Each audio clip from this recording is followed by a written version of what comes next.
Durante la celebración eucarística, en el marco del miércoles de ceniza, donde se impuso la cruz a personas que asistieron a misa, Norberto Rivera subrayó: cada día, pero especialmente en la Cuaresma, el cristiano debe librar un combate como el que libró Cristo en el desierto de Judá durante 40 días, en los que fue tentado por el diablo. Se trata de un combate espiritual que se libra contra el pecado y, en último término, contra Satanás, contra el maligno. Es un combate que implica a toda persona y exige una atenta y constante vigilancia.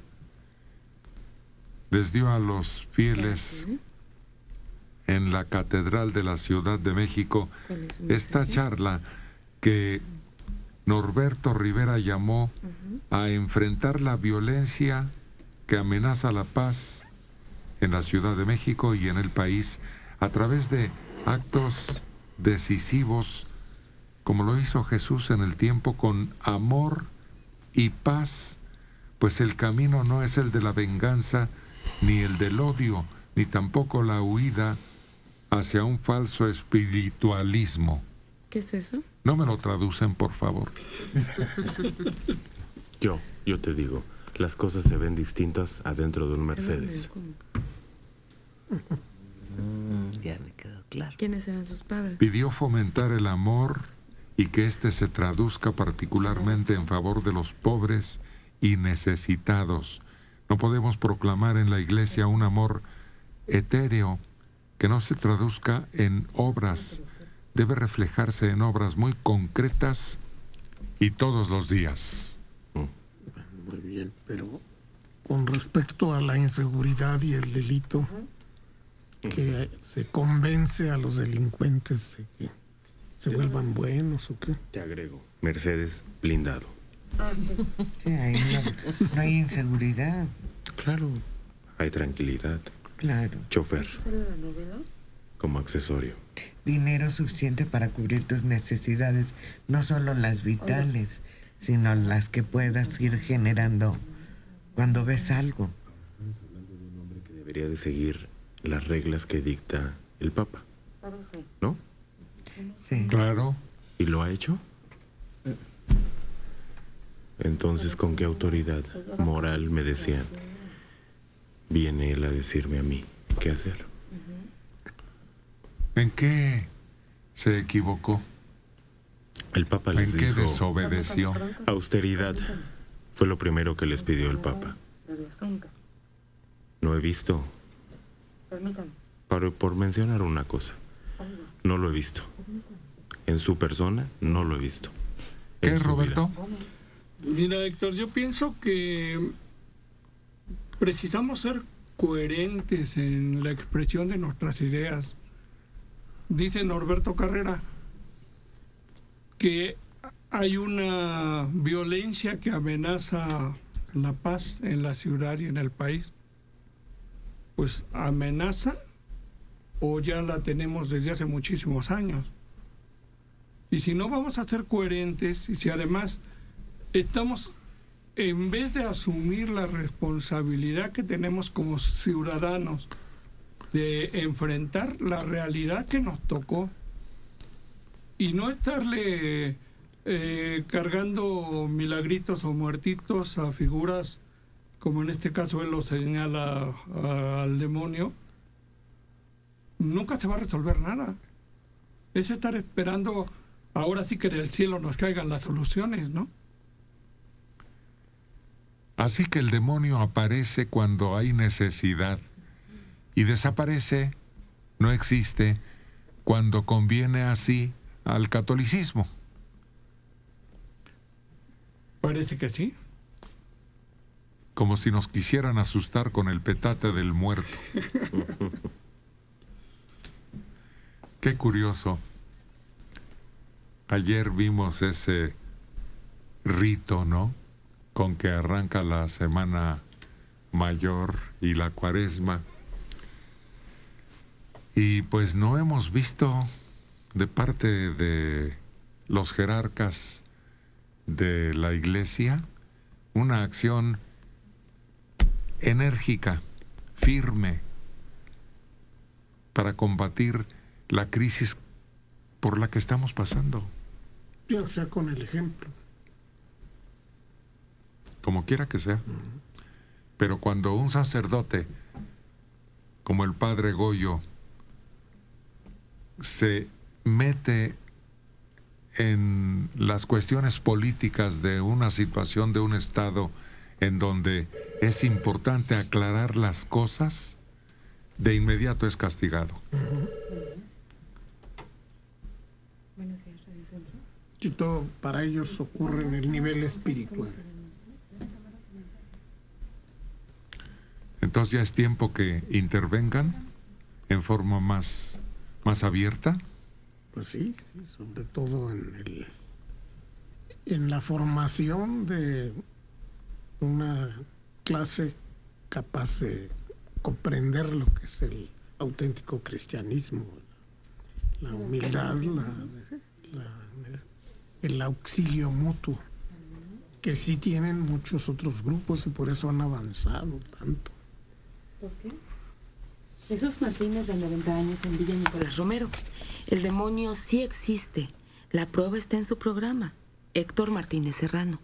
Critica a todo el mundo, pero no se analiza a él. Héctor, es muy fácil criticar. Actuar es diferente. ¿Seré yo un pobre diablo?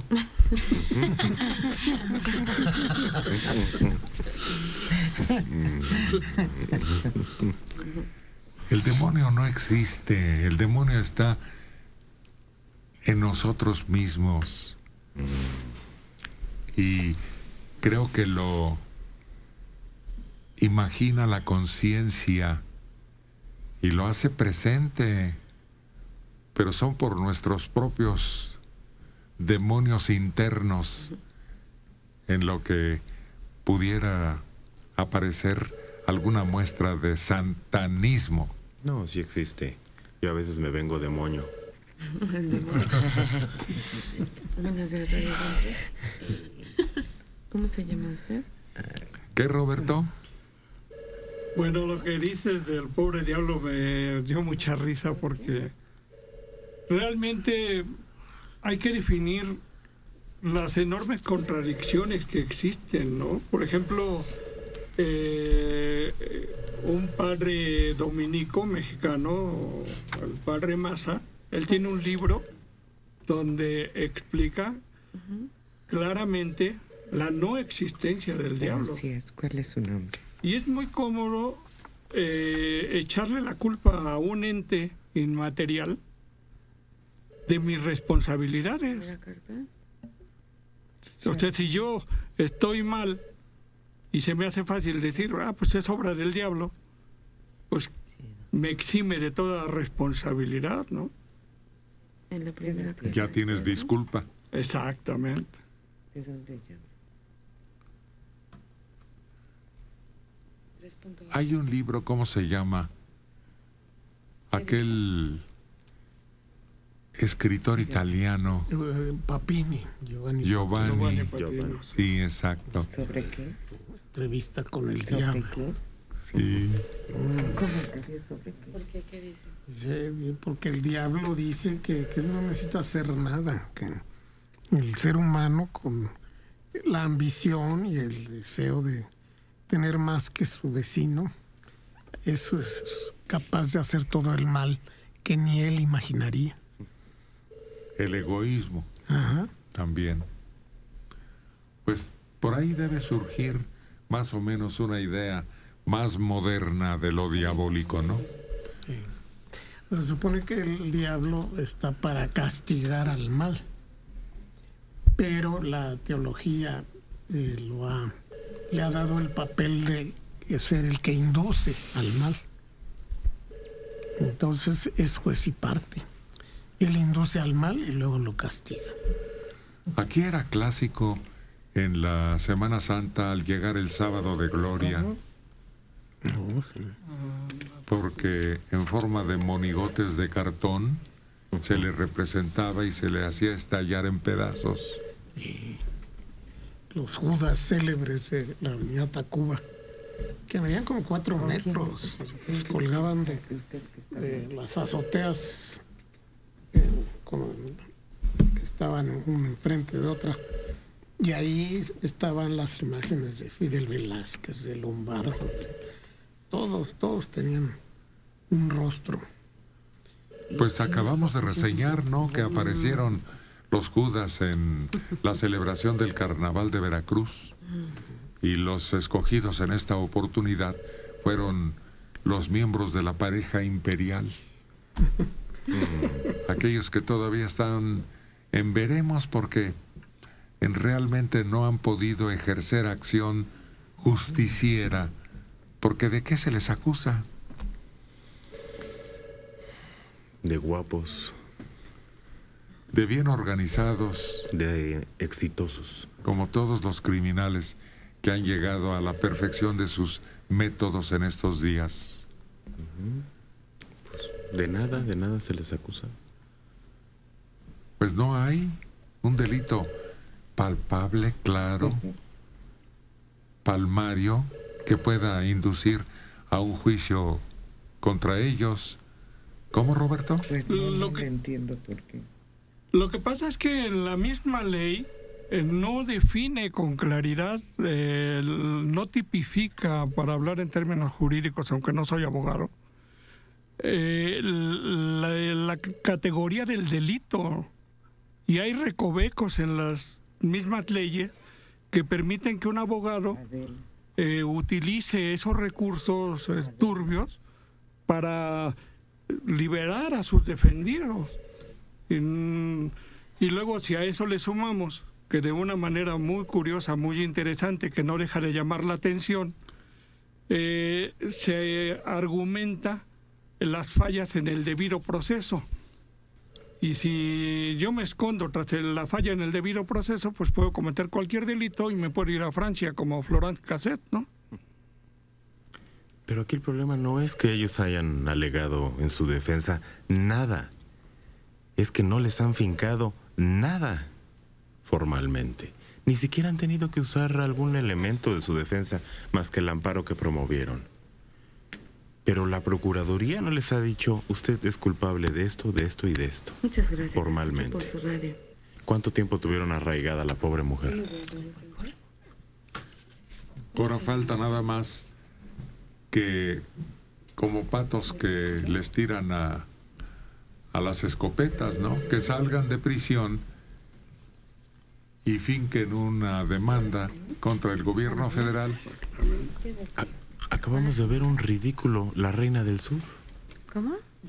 Su delito, portación de arma. Ahí nos vimos. Ese fue su único delito que le pudieron comprobar y que le pudieron... ¿De dónde nos llama? Formalmente, que lo organizaron bien y que le causó un daño en su libertad. Nada más eso, portación de arma. 7 años de prisión Para servirles. por hacerse publicidad en la lucha contra el crimen organizado y el narcotráfico. Y el logro, la detención de la Reina del Sur. Porque para el gobierno que la detuvo fue un logro, ¿no? Bueno, Caro Quintero, ese sí se les escapó con un, como dice Roberto, con un abogado que supo manejar las leyes. Vámonos. Qué ridículo.